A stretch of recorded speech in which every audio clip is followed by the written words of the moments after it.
Namaste. Welcome to the Hindu Parenting Podcast. The family is a key institution in the Hindu social structure, and one of the reasons for this podcast is to ensure civilizational continuity through the family. Let's take an honest, realistic look at the family today. How important is the family for Sanatana Dharma to flourish? What are the difficulties, the problems within families? Is there an incentive for young people to stay within a large extended family? What can hold a family together in modern times? Today's guest is the brilliant Pankaj Saxena, who brings a rare clarity to Hindu concerns. Pankaj Saxena is co-founder and director of cultural research at Brihat. He is an author on Hindu temples, arts, literature, history, and culture. His writing explains the beauty of Sanatana Dharma through stories about traditions, communities, and culture. He has a deep interest in cultural anthropology, evolutionary biology, and ecology, and has visited more than 1,200 Hindu temples. Namaste, Pankajji. It's an honor to have this important discussion with you today. Welcome to the podcast. Namaste, Rekha ji. Thank you very much for inviting me here and to give me this opportunity to talk to you on this very important subject. Thank you for being here today. Before we start, I'd like to tell our listeners that Pankaj ji teaches many important courses. I was fortunate to take his online course on Sri Ram Swarup's writings. I encourage everyone to have your high school and college-going children to also take the course to understand who we are as a people and to form a strong sense of identity.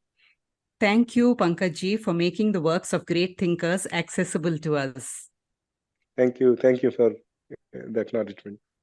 I'm just happy to serve the gurus who taught me, the various gurus, because if you just convey what they have created, the great literature that they've created to the next generation, then I consider it fulfillment of a life's work.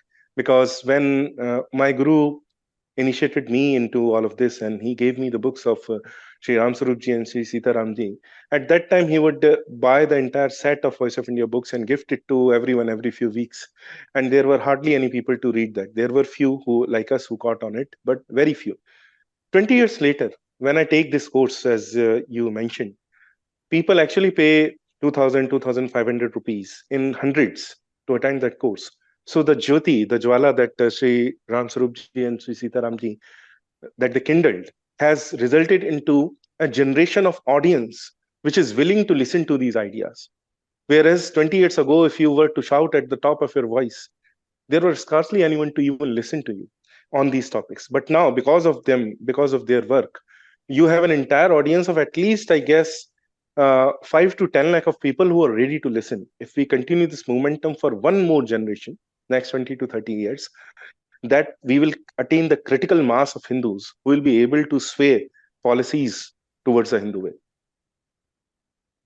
Indeed. And that's why I wanted to bring in a few words about having young people take the course. And that is in parents' hands, I still feel. High school children, their minds are just opening up.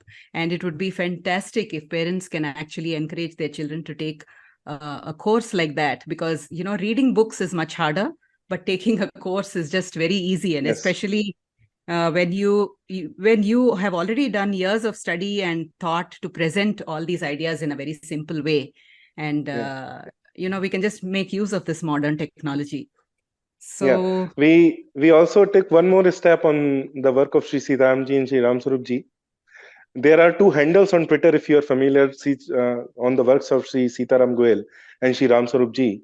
So two of our colleagues, Akshay Jha, Anshuman Panda and I, we created these handles and we put out the bite-sized wisdom of SRG and SRS daily on Twitter. So thousands have been educated through their words and they keep getting educated through that.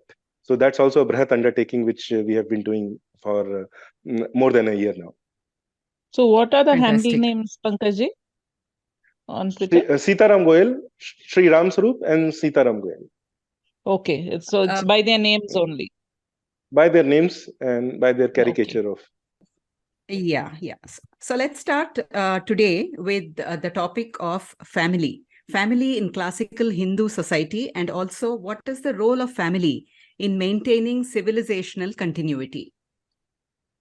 Uh, Thank you. Thank you for asking that question because ever since I was growing up, there was one consensus on the loss, on the cultural loss that we all had. Everyone was saying that India's family system is something unique and it's being lost now.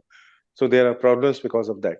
So there was this widespread recognition that family is something extremely precious, and the way India handles it, way Bharatvarsha created and evolved it, it was something more special than the idea of family anywhere else in the world. They didn't know exactly what, they didn't know exactly how family was important, but there was this sense that it was extremely important, and something destructive to that fundamental unit system was happening as we were speaking, as we were growing up. I certainly do not hold any uh, delusion that I know the exact definition of family as all the shastras say, and how we should evolve it. I have just come to an understanding of it through my own experiences and through reading great gurus like Sri Ram Sarupji, Sri Sita Ramji, and through the discourses, bhashan of my own guru and various other such knowledgeable people. So, how I understand family as that in Bharatvarsh, Kutumb, your own Parivar in Kutumb, is a means to achieve, fulfill your Kartavya. For that, we need to just go a little, take an aside, not an aside, but the background of it, that being Hindu means to perform, to fulfill your kartavyas, your duties towards various things in the universe, various ideas, various set of groups towards the universe, which is the avdharna, the foundation of Panch Rna-s, as explained by the Vedic literature and also later upon by Itihasas, Puranas, and all other Shastras. That just because we are born and we take the benefit of the family, of mother and father, who feed us, who bring us up, the society which protects us, which educates us, which gives us every other dimension outside the family, there are certain rinas on us just by the sheer act of being born. So, if you were to define dharma in this way, there are cosmic rhythms, cosmic cycles in this universe, in this on this globe. There are universal cycles which are so big that they are not instantly visible and cognizant to us, but they work in the background. Mhm. These are the cosmic rhythms in the case of an individual, which I just explained. While you are being born, these cycles work on us, and we take benefit of these cycles so that we grow up and become independent later on. So these cosmic rhythms are called as rit in Sanskrit. This rit, the very cycle and wheel of rit, creates a run on us, because the sheer act of being born, you have to take help of the entire society just to survive and become an adult.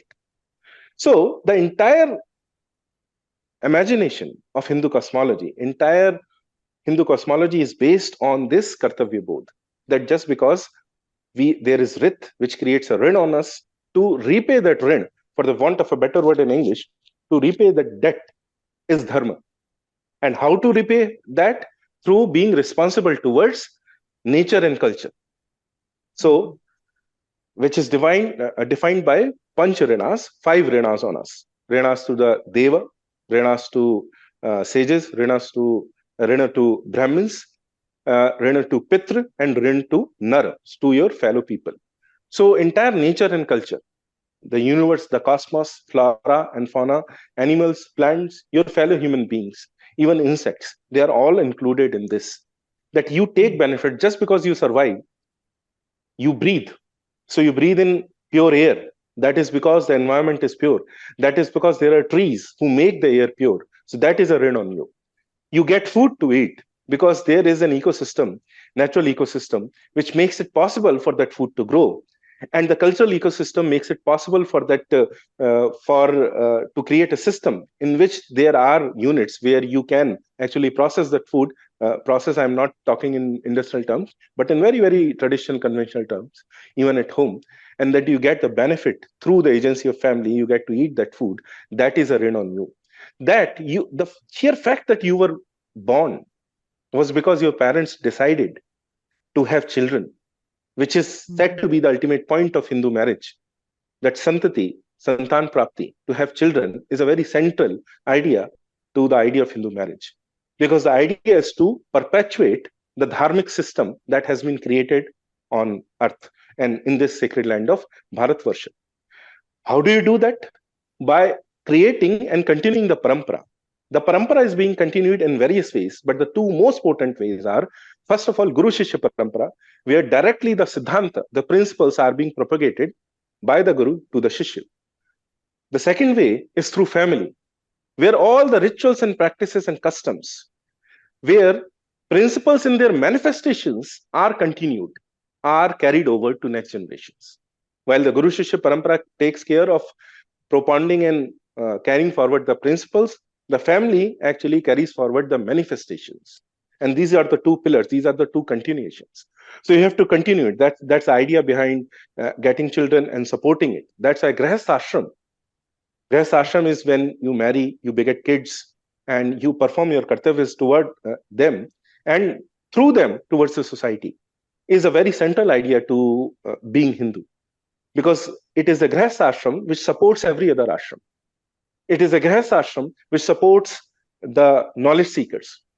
You may call them Brahmins, you may not call them Brahmins, but it is the Grihasthashram which supports the knowledge-seeking society. It is a Grihasthashram which supports the Sannyas Dharma. It is a Grihasthashram which supports anything which needs a nationwide scale. So that's why it is considered very sacred.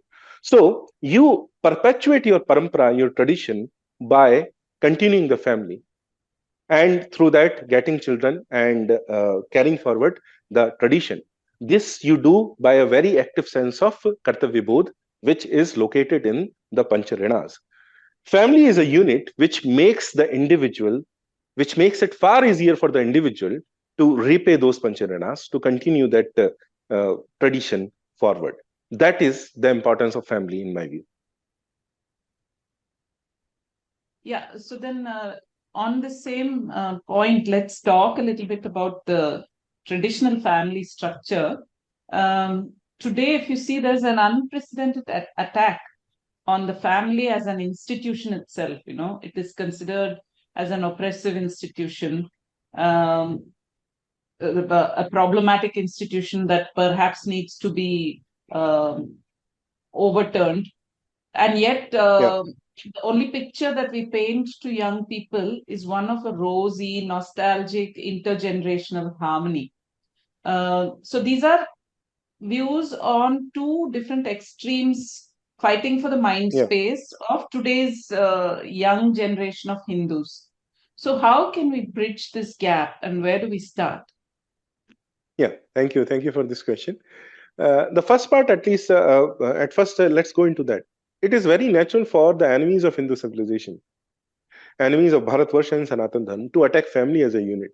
Because family is the most immediate unit that an individual depends upon for intellectual, psychological, social, physical, and spiritual comfort, to know what is right and wrong, to fall back upon the old system that is native, that is traditional, that is indigenous, that is Hindu, that is Bharati, that is Sanatan. So it is very natural for them to attack it, because if the family is not destroyed, then their ideas won't actually sell. Why is it in their benefit to do it? Because they want to create, ultimately reduce individual to just individual, which is the very idea of enlightenment. The Enlightenment Bill of Rights, human rights, is based upon the idea of individual as an individual, while we have a very different idea. Of course, we also have the avdharana of a vyakti, but we also have the concept of samashti.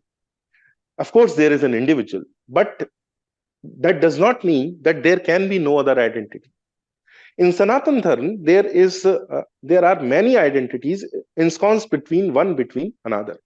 So, for example, of course, there is the individual, but then the immediate unit bigger than the individual is parivar and kutumba. Kutumba is the greater kith and kin, that those who live around you. our mama, chacha, kaka, that sort of family. So that is your kutum. After that, there is your kshetra, there is your jati, there is your varna, and other groupings that we do by job and by other things. And above that, there is desh. And beyond, above even desh, is dharma or Sanatan Dharma. This is the pyramid of identities that Sanatan Dharma, that any Hindu traverses through in a Sanatan worldview. Now, there is a hierarchy of identities in this.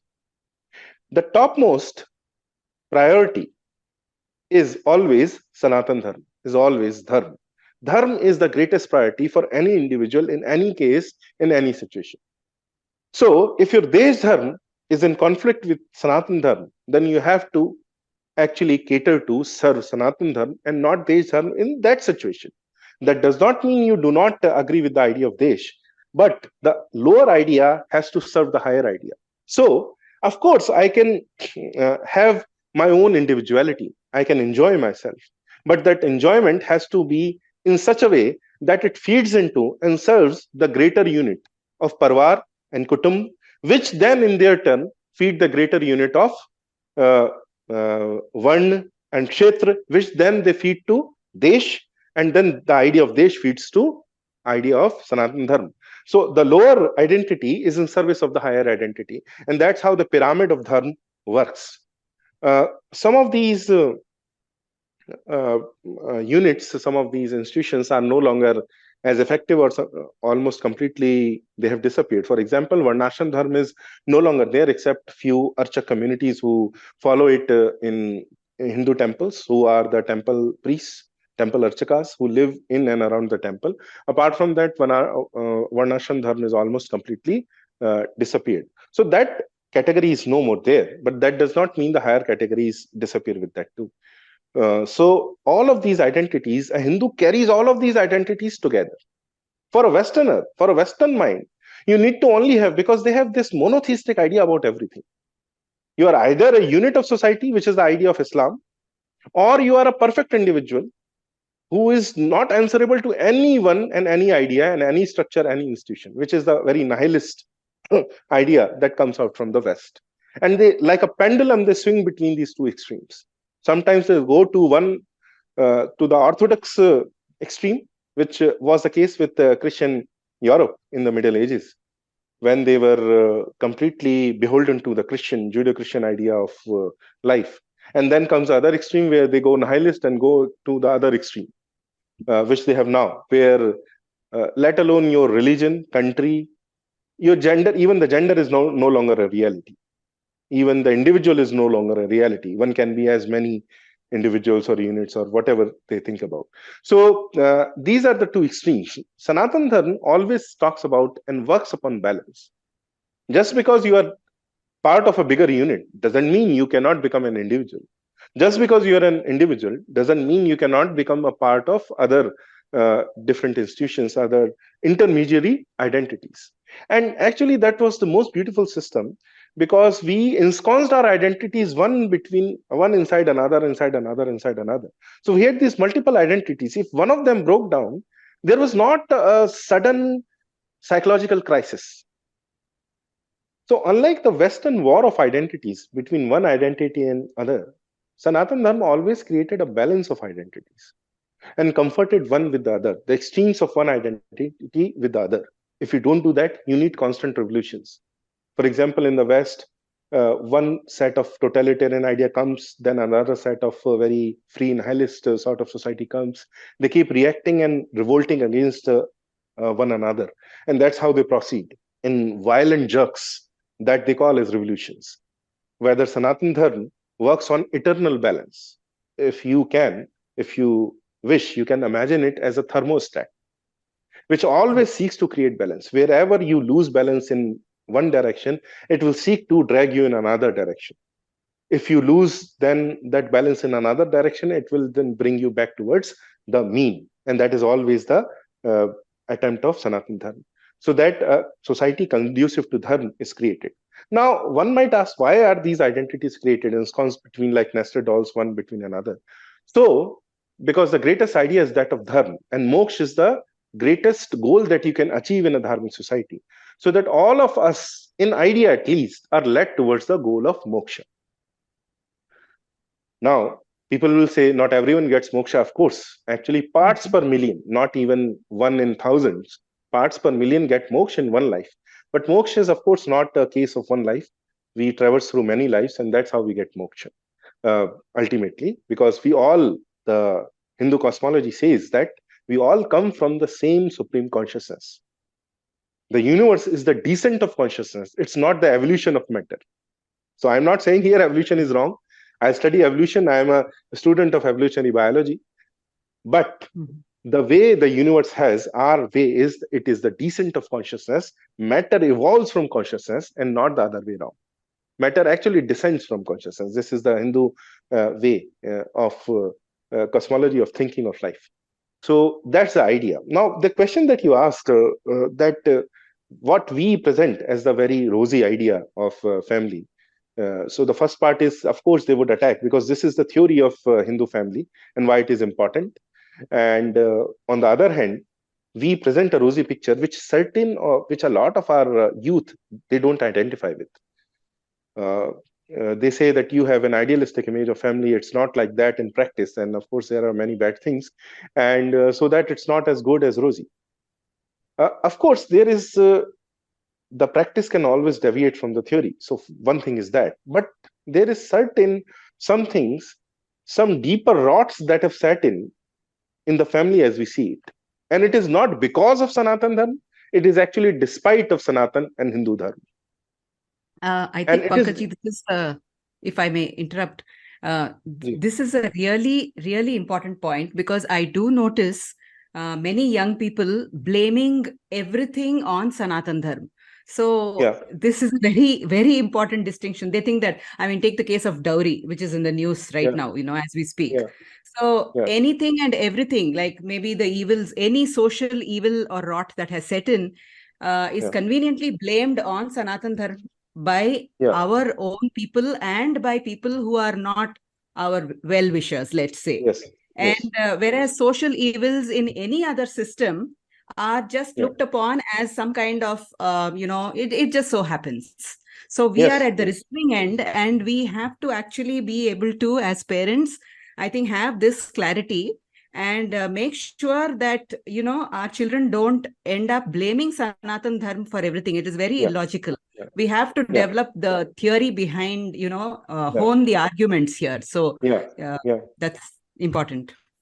Yeah. And that there is a very specific reason that I'm saying this, that it is despite of Sanatana Dharma, not because of. As we begin this podcast by discussing Kartavyabodh, the idea of fulfilling your duties in life, and that's how repaying the rina that is upon you, because you are born in this world. So why where the rot set in is that the entire Hindu idea is based on the sense of duties, on the narrative of duties. Family is also on the narrative of duties, that what a husband has to do for the wife, what a wife has to do for the husband, what the father has to do for children, what the children have to do for father and mother, what the siblings have to do for each other, and then what the entire society, entire family has to do for other members of the extended family and towards other societies. So this is how it is built on the narrative of duties. The rot set in when we started entertaining without the attached ideas of duty, when we started entertaining the narrative of rights within the family and forgot about our duties. So I saw that somewhere in last generation, in the generation of my parents, in some bigger cities, maybe even before that, my grandparents' generation, but in smaller 30 cities, I come from Gwalior, I was born in Gwalior, that happened in my parents' generation, that they hunkered down on their rights and forgot about their duties. So for example, a lot of fathers of my generation would say, husbands of my generation would say, they would always, taunt, you see, this is how the Shastras say the wife should be. Forgetting very conveniently at the same time that they also ordain a lot of things for the husbands to do. And they are very conveniently forgetting that part and reminding the wife of their part because they want their rights. Similarly with wives, I'm not blaming any gender or any specific post here. The wives would also do that, blame the husband for everything, for not doing what they were supposed to do, and at the same time forgetting their part. children forgetting their part, parents forgetting their part. For example, a lot of parents of my parents' generation, they would say that their kids, their children should absolutely submit to their authority because they are parents. And suddenly they would remember the Shastras when the kids would grow up, that Shastras command that you should, serve us, the mother and father and all of that and this. But at the same time, very conveniently forgetting that they themselves forgot to fulfill their own duties to dharma. And there are various layers to this. So we need to get just 2-3 minutes into it. That first of all, a lot of parents forgot their duties towards their children themselves, in the sense that they didn't instill enough sense of dharma and Kartavya Bodh, sense of duty, into them. And some others who were better than them, who did all of their duties towards their children, almost all, but forgot that the unit of family exists to serve the greater idea of Sanatana Dharma. That you cannot call upon your children to earn money and let that be the ultimate goal. To succeed in life, by which they meant, my parents' generation meant, succeed in life means earn more money. And so there were two goals. My guru used to say that your parents' generation, by which he meant his generation, they were crazy about two things: earn money and learn English. And they achieved both. But in that process, they lost everything else. So they forgot that the idea of family exists to serve the greater idea of dharma, of Sanatana Dharma. The authority that they command over their children is derived from their their fulfilling of duty towards Sanatana Dharma. And so if they do not fulfill their duty towards Sanatana Dharma, they have no right to call upon their children to devote and absolutely subject their entire lives to them. So this is when the narrative of rights barges in the Hindu universe, enters the very idea of family, corrupts it from within. And when members of the family become only individuals, start demanding their rights, that's when the rot set in. So this is not the idea of Sanatana Dharma. This is despite of Sanatana Dharma, because a set of parents who are not devoting their lives to Sanatana Dharma, they have no right to call their children to devote their entire lives to them. They cannot say that earn as much as you can and then give it all to us and make, big bangla, get big cars, show off in the society, throw off a wedding of 2 crores or a destination wedding or all of these things. If these are their goals, then they are no longer authorized to command their children once they are past a certain age of 16, 17 or 18, whatever you may want to choose. Their authority to command their children is derived from their fulfilling of their duties towards Sanatana. So that's why I'm repeating it, so that we remember that's where the rot set in. And if a set of parents and if a bigger unit, if elders say that the next generation has to serve them, then the next generation, if they see dharma more clearly, then the dharmic sense supersedes this intermediary identity. It might be of one, of jati, of any other community, even of family. And incidentally, I would like to bring in, I hate to unnecessarily bring in Shastras into any discussion, but I do that on very rare occasions. This is perhaps the first example that I bring in directly, the example of Gita. What is Sri Krishna doing in the battlefield? There are Arjun is with anger and with certain disgust. He's saying, what are you telling me to do? You are telling me to kill my kill my cousins, my brothers, my gurus, my kith and kin. Aren't we Hindus, aren't we Arya, aren't we commanded to serve family, to treat our gurus like their gods, to treat our parents and our elders like their gods? Into which Shri Krishna says, because they have forgotten dharma, you no longer need to respect them and their particular posts, because they have violated dharma, so that you need to serve greater dharma. And if a higher entity than you, for example, if there is an individual who knows what dharma is, and if he sees a higher identity violating that, then he need not agree to that intermediary identity. He should serve ultimately Sanatana Dharma by overpassing that identity. That is why Shri Krishna is saying that. Otherwise, in all of our Shastras, in Mahabharata itself, the Mahima of Parvar and Kutumb and all of that is again and again installed all throughout the Grantha. And yet in Gita, he says, kill your cousins, kill even the gurus. Guru Hatya is a great paap in Hindu universe. And he's exhorting, the very Lord is exhorting Arjuna to do that. Because even if, here the idea is, even if an elder who is in the position of a teacher violates Sanatana Dharma, then you no longer need to accede to his or her authority. So that we should be very clear about. That in this generation, what happened is that they forgot their greater duties towards Sanatana Dharma, towards Desh. Bharat के लिए अपने कर्तव्य को भूल गए. They forgot their कर्तव्य towards Bharatvarsh, towards Sanatana Dharma. And they said, earn a lot of money by any means possible, half of them by any means possible, and get bigger and bigger homes, get bigger and bigger cars, throw bigger and bigger weddings, and that should be the goal of your life, which is not true, which is not due to Sanatana Dharma. And if such a setup asks you to submit yourself completely to them, then that individual is free to not listen to that entity. Another thing is that Varnashrama Dharma is made of two words, Varn and Ashram, and two institutions. While Varn looks towards your past, recognizes the differences of your birth based on the sanchit karma and prarabdha of all of your previous lives, and it recognizes those distinctions. Ashram looks towards the future and seeks to equalize all through many lives, but ultimately even in that one life. And I will explain how. Varnashrama Dharma says that you have certain set of kartavyas according to your birth, so that it does recognize your distinction by birth. But then if you see ashramas, in brahmacharya, when you go to study, then you go towards grihastha, where all the social distinctions are real. But when you go to vanaprastha is when your kids get married in 2 or 3 or 4 or 5. It's arbitrary, but the idea is just a little after your kids are married, you start withdrawing from the world. Vanaprastha is the age when you actually start winding up, divert yourself towards sadhana and dharma, train the next generation in the social chores to make them carry the tradition forward.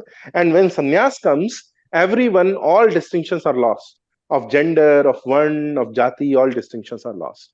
So while varn recognizes the differences of births, building on them, ashram seeks to equalize everything towards the end of your life. The problem with the last 2-3 Hindu generations is that my parents' generation, they forgot to do vanaprastha at all. When their kids got married, they actually did not want to withdraw from active decision making. They actually got more and more interested in sansara instead of getting away from it, instead of doing bhajan and sandhya. To tell your parents that you should read Ramayana became a gali. Oh, he wants me to do this and bhakti and wear bhagwa and go there. And he wants to, and he or she, the evil girl who came barging into my house, and the evil boy, for different points of view, they want us to retire so that they can enjoy all this. We are not that easy to dislodge and all of that. We have seen these sort of very grah clash in almost every second home, because they forgot to wind up. They forgot that vanaprastha is, they are ordained to do it.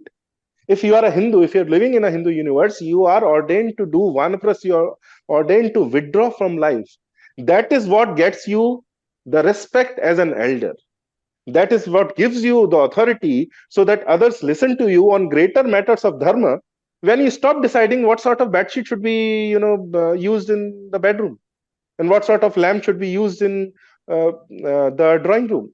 You leave those decisions to the younger generation, so they have the breathing space. They feel in control of life. They feel that they also have their individuality. They also can enjoy their lives and are not suffocated. And at the same time, you engage yourself in more public things. So basically, the idea was that, and it was a beautiful system until my grandmother's grandfather's generation. After vanaprastha, it was not like this would suddenly, disappear from the world. They would actually concern themselves with, let's organize the Bhagavad in society. Let's organize some Ram Leela. Let's do Ganesh Utsava. Let's do this. So Ganesh Utsava and all of this was not just by youth. Youth was the muscle power. But these public occasions, public celebrations, public festivals, all of this, that was done under the direction of those elders who had stopped meddling daily on a daily basis in their house and they were contributing their services instead to public dharma. And in sannyas, of course, you withdraw almost completely and study, take up a text, study it, do some sadhana under some guru, some sampradaya. So that was the cadence. But now, if you order a girl in 2023 who is 22 years, 23 years old, that you should marry, wear a sari with all ghungat all day long, even at night, and serve your sasuma and your sarsoji and your jethani and devar and cook and all sorts of foods for them, and just serve them completely while they are just sitting and watching Big Boss. That is something completely an adharmic command. We have to be very clear about it. That is not something to accede to. And at the same time, it's very important to remember it is not because of Sanatana Dharma, it is despite of Sanatana Dharma. So I'm not speaking against family here. I'm saying that those individuals, we all should have that viveka, that what institution is following dharma, the greater dharma, and what institution is not.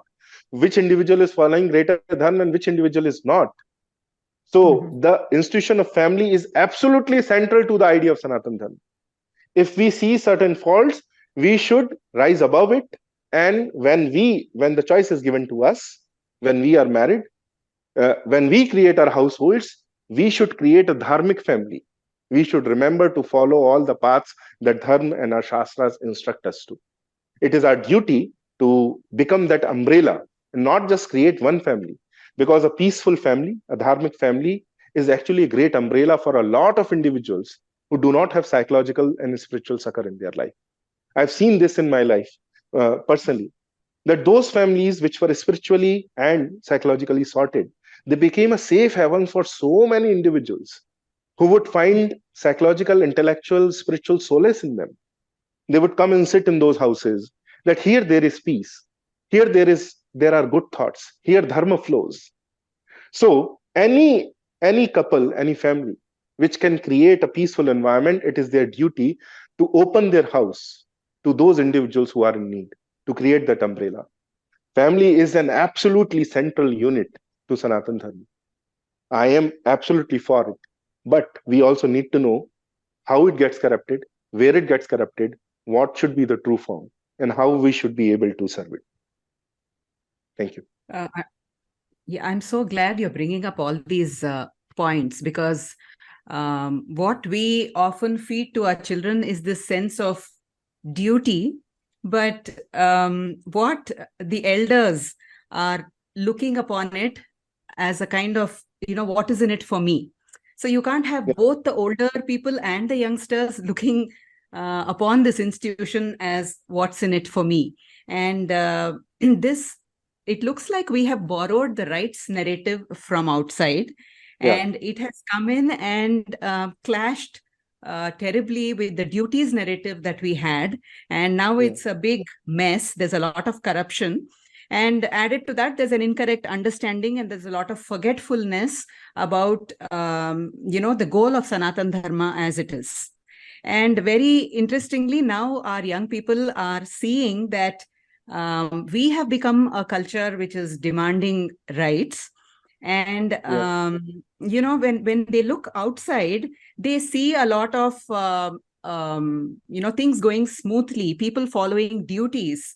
And it's almost like they think that people, follow duties much better abroad because the traffic flows smoothly, and we don't follow any sense of duty here. So it's such a big corruption that what our children are seeing is an absolutely topsy-turvy inverted system right now. So I think this places a big responsibility on our generation to slowly turn things around and to remember a lot of things that perhaps for many reasons the older generation has forgotten or not considered important.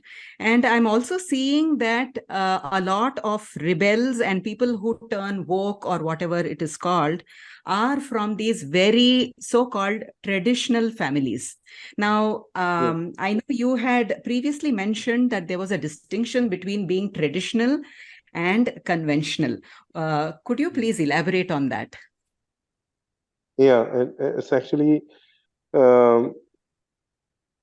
you might consider it as it may not be a universal distinction, but in English language, I have found two words and one way to differentiate between what is dharmic and what is not, in what continues. So this is very important.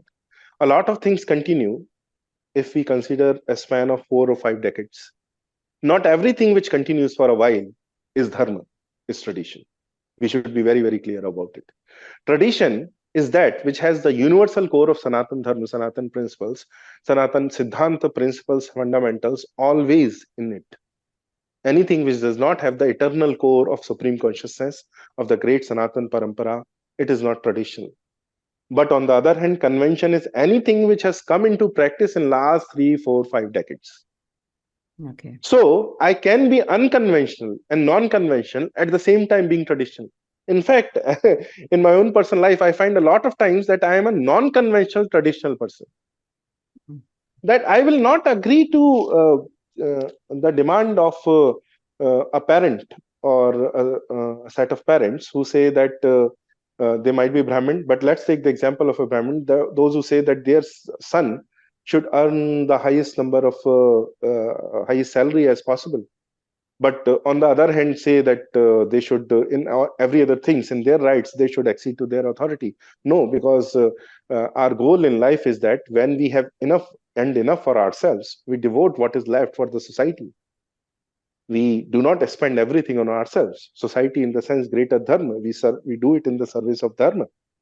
So that is something that we should always be careful about. So convention is anything which has been there in the past 3 or 4 decades. For example, social conventions in more in North India than in South India.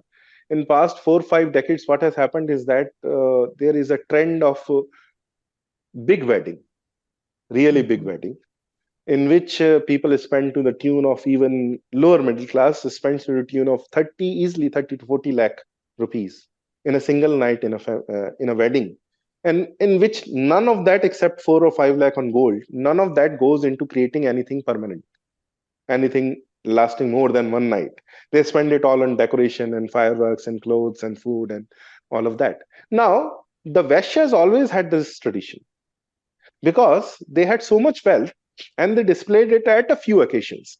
They lived very frugally the rest of their lives, but they would do big weddings. But that was, they would spend less than 1% of their total wealth in actually their wedding. But that trend caught on. Other families who were not business families, they caught on to this trend and actually got destroyed in that. In a lot of homes in North India, wedding is a very destructive, financially, economically, in many ways, a very destructive thing. Because you spend 30 to 40 lakhs when your entire life saving is 25 lakhs. So you spend all of your entire life saving, then take a loan of 10 to 15 lakh to spend in one night, which is not even going into the creation of a substantial future for the newlyweds. So now that is a convention that you may very easily cut down, very easily not agree to, and say that it is against tradition. Because tradition is to do kanyadan from the point of view of the father, to actually do kanyadan at the right muhurta, which muhurta is less than 10 to 12 minutes, which nobody cares about these days in North India. Because the weddings are always delayed, the muhurta is always delayed, nobody gets there on time, because there are certain number of n number of photo shoots of the bride and the groom, and they take that ritual part so frivolously that they are throwing flowers on the pandit and egging pandit on, why are you taking so much time, just hurry up so you can have fun. So the idea of fun and enjoyment is the only thing which is left with the idea of wedding. Now, in a Hindu universe, ritual is 100%, wedding is 100% ritual. And this, all of other things, yes, you are obliged to give a bhoj, give a feast to your fellow, your family and friends and the neighbors. So that is something which is you are obliged to do. But that feast may not have 80 number of sweets. One sweet will do. So that is, no Shastra ordains you to do all of that. That is just social convention. And convention which is actually adharmic, which leads to no good. So you may very easily forget that Hindu society is all about Hindu marriage is all about rituals. taking the feras, doing Kanyadan at the right time, at the right muhurt. All other is social convention which has accrued around marriage over a period of time. It may and may not be continued as per dharmic and practical convenience of the individuals and families that are engaging in that marriage. So we should be very clear about it. What is non-negotiable is a court marriage, is a the Kanyadan and Muhurt. You cannot do court marriage and say it has same your constitution. Of course, our constitution gives us that opportunity to do court marriage, but a Hindu cosmology won't allow that. Kanyadan is non-negotiable. The feras that happen, they are non-negotiable.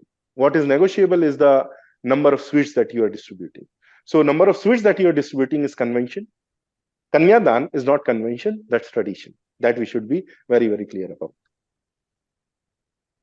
See, in many families these days, families have turned dysfunctional, and there's nothing wrong in, I think, discussing things like this, because there's a lot of resentment among people that I notice.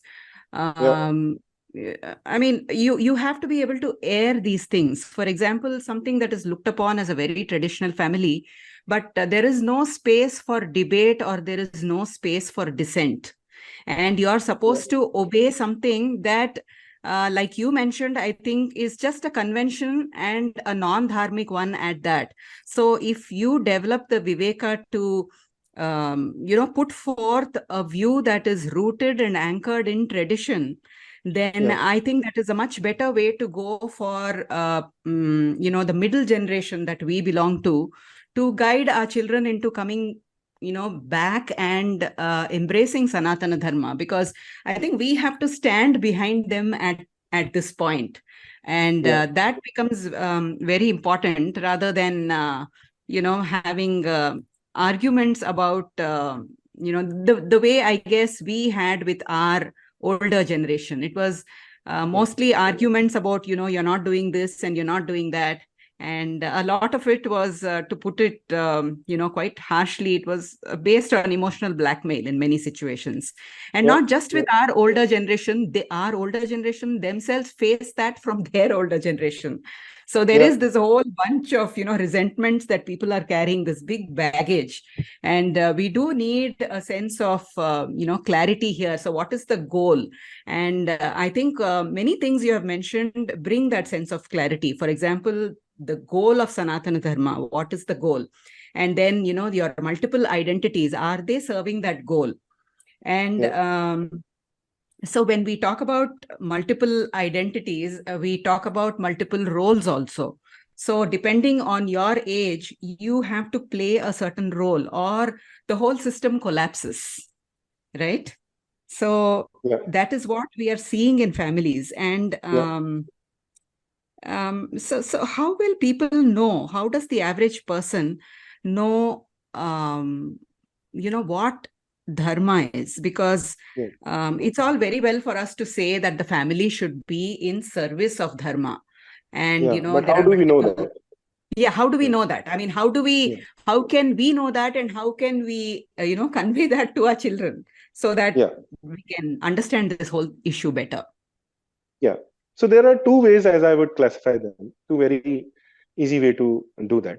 One, in these contemporary times, it is absolutely necessary for actually almost every one of us, every Hindu, to engage in some sort of meditation sadhana, to take diksha from any sampradaya, any guru, traditional or contemporary. You might take it from a traditional acharya, or you might take it from an organization like Chinmay Ashram, like Ramakrishna Mission, or any other Hindu organization. And you do sadhana, because knowledge is defined in Hindu cosmology as knowledge is always there. It appears when you do your chitta shuddhi. Because our truest nature, absolute, we are the very swarup of absolute truth. Our true swarup, our true form is hidden through the agency of ego, through many births, by ignorance. So there are veils of ignorance. So what you do through sadhana is you remove those veils of ignorance, do chitta shuddhi, and when the chitta becomes shuddh, knowledge starts appearing on its own. And when the ultimate knowledge appears, that is, of course, self-enlightenment, moksha, nirvana. But that's That's not for everyone in this life, but in various degrees, increasing your level of consciousness means that you are doing chitta shuddhi. So first of all, we have to do sadhana. We have to do meditation under the guidance of a guru, either a traditional sampradaya or a contemporary sampradaya, and we have to make it regular. We can also alternate with a ritualistic practice of jap and tap and home, and which is also the adesh of certain sampradayas, that you have to do this and that kind of ritual. So ritualize our life with a traditional ritual, with a under any sampradaya, under any guidance of any guru, so that our chitta becomes shuddha. We see those cosmic patterns and we start seeing knowledge, because knowledge, as Hindu imagines it, as Hindu universe, as Hindu cosmology has defined it, is not something that you achieve. It is your very true nature. So knowledge appears on its own from inside you when you do chitta shuddhi. So this distinction between dharma and adharma, between what is dharmic and what is adharmic, what is right and what is wrong, will appear inside you when you do sadhana, when you do meditation. So one very potent method to know what's right and wrong, or wrong, what is dharma and what is adharma, is to do sadhana and meditation.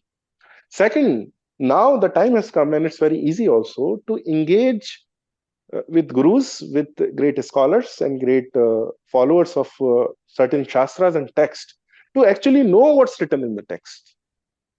We need to know what our shastras say on certain important issues, because then we will have a great idea. Our shastras are called a Shabda Pramana. Now, why are they called Shabda Pramana? It's not blind belief.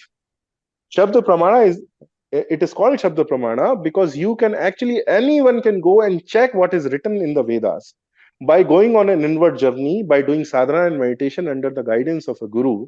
And when he goes on that journey, he will find the same truths that has been written in the Vedas, in our Shastras.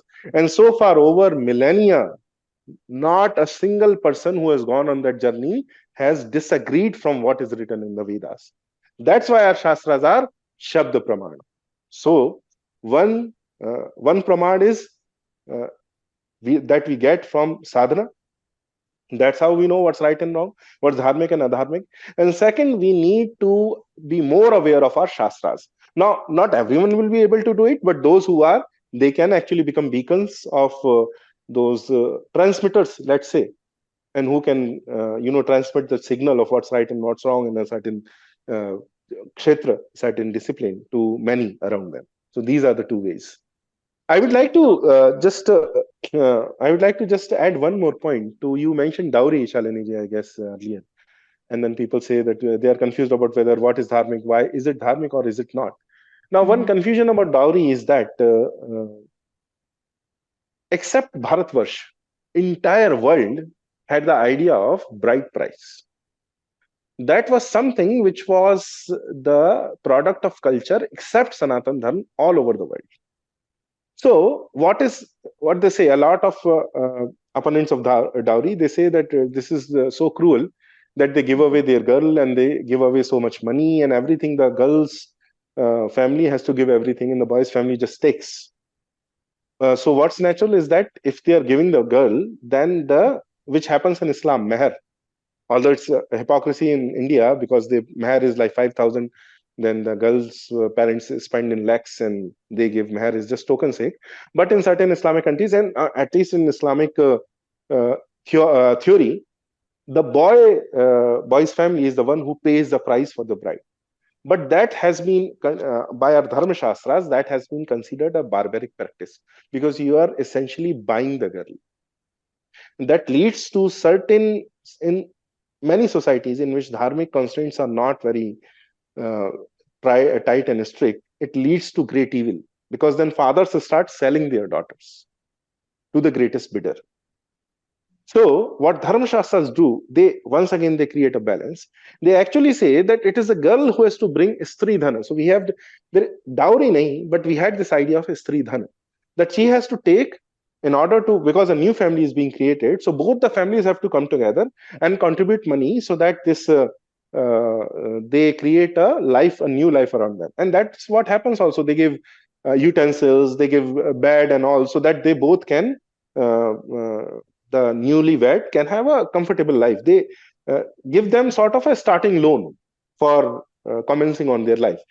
So in order to prevent the practice of bride selling, we had the idea, we created and invented the idea of Sthreedhan, but it was different from what it is now. Okay. The girl could take that dhan with her. That was considered as chala property, movable property. But that was entirely her right. The mother-in-law, the father-in-law, the husband had nothing to say about it. That she had entire right to give it to anyone that she wanted to keep it with herself, to sell if she wanted to, whatever she wanted to do, she could do with it. So Sthreedhan was our idea. Now what happens? See how Sanatana Dharma works as the thermostat. What happened is that in modern times, after this British constructs came up and these sarkari jobs and government jobs came up, the practice went into other extreme, where the girl's family had to do everything, every sort of expense, and the boy's family had complete right even over the jewelry of the daughter-in-law, which was completely adharmic and non-shastriya. So then you saw that in our society, while the society resisted and there's still a lot of dowry goes on, our dharmacharyas, our dharma gurus, and our shastras and our shastri people, they actually started saying this is a bad practice, you should stop it. Do not demand dowry of this kind, and stay away and go away from it. So this is how dharma works. When they see it going in another direction, they clamp the authority in the opposite direction. This is how the dharmic thermostat works. So right now, the younger generation sees a lot of hypocrisy, and that's why it's really important to have these conversations. I still, keep coming back to that. So the younger generation is seeing a lot of hypocrisy within the family, asking questions, searching for answers, not finding any answers, and then throwing the baby with the bathwater, so to speak, and then blaming Sanatana Dharma for everything, blaming the family, blaming, the Hindu structure of society. There's a lot of anger and lack of clarity. And at some point, we have to start reversing this situation. And we had done one prior episode where, it was about conversion. And in that, the girl Shruti spoke about how she had a lot of questions, but not finding the answers, came across all the wrong answers given by people outside the system. So this is a big danger that we are facing. And as long as we are not going to, set the problems right within the family cannot really function as a warm blanket, around the young people who are, who are being tempted to leave the fold from all directions. So that's why I hope that we have all, learned so much from this. And also looking for answers from the original sources, how things were and what things are supposed to be, is really invaluable. And the insights that we get from studying our actual sources. So this is what we should be enabling. And that is what we are all trying to do. And I think there are a lot more things that we will have to discuss in future also on these lines. I also wanted to ask you about, are there any sources, for example, any books that people could refer to get an idea of, all the things that you mentioned? For example, the Varnashrama Dharma, how things are, what about the bride price versus dowry? Where do people learn all these things from of now? Of course, there is not one book where you get all of these answers, because my experience is from whatever I have read and whatever I listened from the gurus. But if you wanted to start, the works of Sri Ram Sarup Ji are really good in getting a very good hold of who we are and who we are not. When you read his Hindu view of Christianity and Islam, he gives you a grounding into who you are and who you are not. And when you read his books on meditations on Hinduism and what is revolution, you get a very good idea of who we are.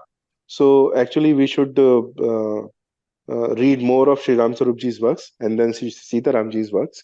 There is a very good book on Hinduism published by Bharati Vidya Bhavan by the Honorable Shankaracharya, Sri Shankaracharya, and that is also a very good book. We can give the links of these books in so that people can go towards that.